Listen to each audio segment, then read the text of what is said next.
అనేక అంటే మన చంద్రయాన్ ఆహ్, వేరే గ్రహం మీదకి వెళ్ళటము, ముఖ్యంగా చంద్రమండలం మీద ప్రవేశించటము అనేది మనం దక్షిణ ధ్రువం పైన చాలా సంతోషించవలసిన విషయం.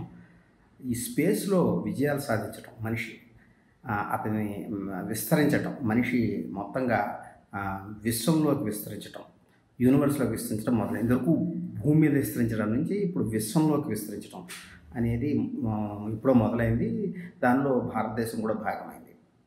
అయితే ఈ ఈ పరిశోధనలు ఈనాటివి కాదు. ఎప్పుడో మానవుడు చంద్రమండలం మీద అడుగుపెట్టాడు. అమెరికన్స్ మొట్టమొదట పంపారని మనకు తెలుసు. రష్యా, అమెరికా దీని మీద మొదట చాలా కృషి చేస్తూ ఉండేవి.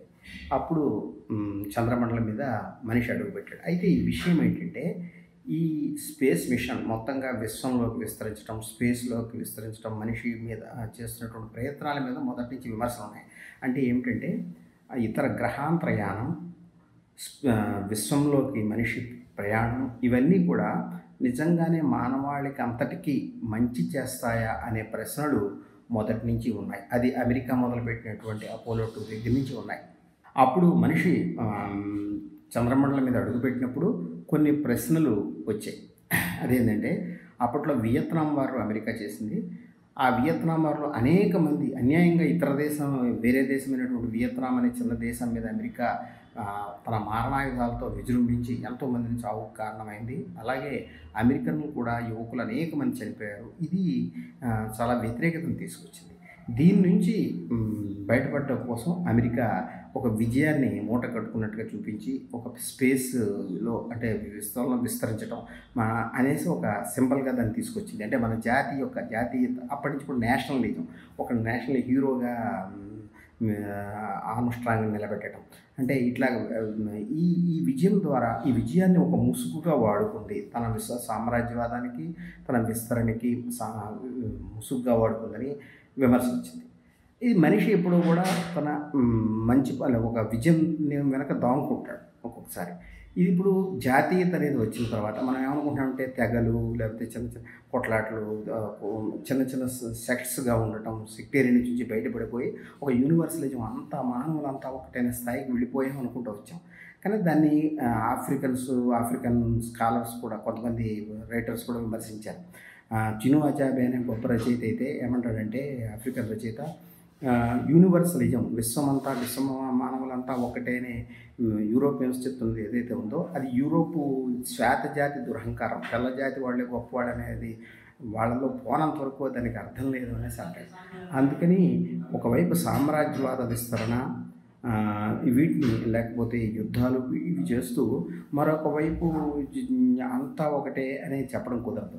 ఇంకోటి ఏంటంటే, ఈ జాతీయత అనేది ఈ సెక్టేరియనిజాన్ని సూచిస్తుంది. అంటే పాతకాలంలో తెగలు కొట్టుకున్నాయంటారు.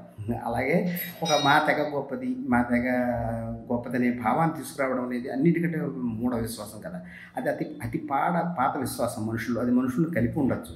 కానీ ఇంకో తెగ పట్ల ఈ తెగ వ్యతిరేకత కలిగి ఉంటుంది, లేకపోతే వాళ్ళని హననం చేస్తుంది, చంపేస్తుంది. అదే పద్ధతిలో నా జాతి గొప్పది, నా జాతీయత గొప్పది, నా నేషన్ గొప్పది అనేటటువంటి భావాలు తీసుకొచ్చి ఆ దేశం చేసేటటువంటి కొన్ని పొరపాట్లని కప్పిపుచ్చుకోవడం జరుగుతుందా అని అప్పట్లో అమెరికా వియత్నాం వారు చేసినప్పుడు, లేకపోతే అదే సమయంలో చంద్రమండల యాత్ర చేసినప్పుడు వచ్చింది. ఇప్పుడు మొన్న నేను దీనికి కాశ్మీర్ ఫైల్స్‌కి ఇది జాతీయ సమగ్రత అవార్డు వచ్చినప్పుడు కూడా నాకు ఈ చంద్రయాన్ మిషన్ తర్వాతనే అది వచ్చింది. అది నాకు చాలా సందేహాన్ని కలిగించింది. అందుకని మనిషి ఈ జాతీయత అనే ముసుగులోనూ, లేకపోతే విజయం అంటే జాతీయత విజయాన్ని రెండు కలుపుతున్నారు. అంటే మన జాతి దీన్ని సాధించింది అనే విజయం వెనక చాలా హింసని, లేకపోతే చేసే తప్పుల్ని కప్పిపుచ్చుకుంటున్నాడా, ఇదొకటి ఉంది. ఇంకోటి ఏంటంటే, విశ్వంలోకి విస్తరించే కొద్దీ అక్కడ కొంతమంది లాభపడతారు, లేకపోతే అక్కడ కూడా ఈ ఈ స్వార్థాన్ని, లేకపోతే కొన్ని జాతులు కొన్ని అంటే తమ వ్యాపార విస్తరణలో భాగంగా మార్చేస్తారు స్పేస్‌ని మొత్తంగా. అది మొత్తంగా అది స్పేస్‌లో కూడా ఈ వ్యాపార సామ్రాజ్యాన్ని నిర్మించడం వల్ల ఏ లోపాలు వస్తున్నాయి, కొంతమంది లాభపడుతున్నారు, కొన్ని జాతులు అంతరించిపోతున్నాయి. ఇది అభివృద్ధి అని చెప్తున్నారు. ఇదే అభివృద్ధి మోడల్ని మళ్ళీ చంద్రమండలానికి ఇంకా ఇంకా చెప్పాలంటే వేరే నక్షత్ర మండలాలకు కూడా తీసుకుపోతాడేమో మనిషి. దీన్ని అభివృద్ధి అనొచ్చా? నిజంగా మనిషి ముందడుగు అనవచ్చా? ఇది మనిషి మూఢ విశ్వాసాల నుంచి బయటపడడం అనాలా? లేకపోతే తాను చేసే పనుల వెనక మనిషి తన స్వభావాన్ని దాచుకుంటున్నాడా? అంటే అతను తెగగా పక్క తెగని చంపేసేవాడు. ఇప్పుడు ఒక జాతి లేకపోతే నేషన్ అనే పేరుతో కొందరిని కొన్ని జాతులు మెజారిటేరియనిజం ఇలాంటి వాటిని పెంచుతున్నాడా అనే సందేహాలు వస్తున్నాయి. ఇక్కడ కూడా మనకి హిందుత్వవాదం విజృంభిస్తోంది. అమెరికాలో కూడా జాతి వివక్ష ఉంది. అది ఏం లేదని వీళ్ళు అంటారు కానీ అమెరికా భక్తులు కొందరు, ఇండియా భక్తులు కొందరు, పాకిస్తాన్ భక్తులు కొందరు ఎవరికి వాడు తమ జాతి గొప్పదని చెప్తూ ఉంటారు. ఇప్పుడు అమెరికాలో కూడా ఎంత స్పేస్ మిషన్లు ఉన్నా అక్కడ మొన్న ఇది అబార్షన్ వ్యతిరేక చట్టాలు వచ్చాయి. అక్కడ ప్రొటెస్టెంట్ తప్ప ఎవరు ఎన్నిక కారు అనేసి అంటారు ప్రెసిడెంట్గా. ఇటువంటి సంకుచితత్వం కొనసాగుతూనే ఉంది. ఎంత స్పేస్ మిషన్లైనా ఎంత విశ్వంలో వేస్తున్నా ఈ సంకుచితత్వాన్ని మనిషి ఇతర గ్రహాలకు మోసుకుపోతాడు.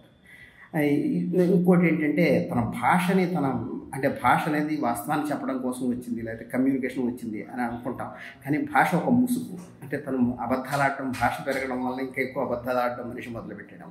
అలాగే ఈ జాతీయత లేకపోతే విజయాలు, మనిషి సాధించే విజయాలన్నీ కూడా ముసుగులు. వాటి వెనకాల తన చాలా సంకుచిత స్వభావాన్ని మనిషి దాచుకుంటూ ఆ సంకుచితత్వాన్ని విశ్వాంతరాళాల్లోకి తీసుకుపోతాడా?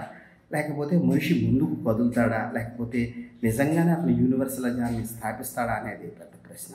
దీని నుంచి బయటపడటం కోసం అమెరికా ఒక విజయాన్ని మూట కట్టుకున్నట్టుగా చూపించి ఒక స్పేస్లో అంటే విశ్వంలో విస్తరించడం అనేసి ఒక సింబల్గా దాన్ని తీసుకొచ్చింది. అంటే మన జాతీయత అప్పటి నుంచి కూడా నేషనలిజం, ఒక నేషనల్ హీరోగా ఆర్మ్‌స్ట్రాంగ్‌ని నిలబెట్టడం.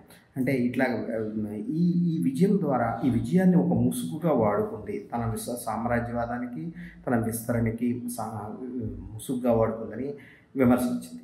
ఇది మనిషి ఎప్పుడూ కూడా తన మంచి ఒక విజయం వెనక దాక్కుంటాడు ఒక్కొక్కసారి. ఇది ఇప్పుడు జాతీయత అనేది వచ్చిన తర్వాత మనం ఏమనుకుంటామంటే తెగలు లేకపోతే చిన్న చిన్న కొట్లాటలు, చిన్న చిన్న సెక్ట్స్గా ఉండటం, సెక్టేరియన్ నుంచి బయటపడిపోయి ఒక యూనివర్సలిజం అంతా మానవులంతా ఒకటైన స్థాయికి వెళ్ళిపోయాం అనుకుంటూ వచ్చాం. కానీ దాన్ని ఆఫ్రికన్ స్కాలర్స్ కూడా కొంతమంది రైటర్స్ కూడా విమర్శించారు.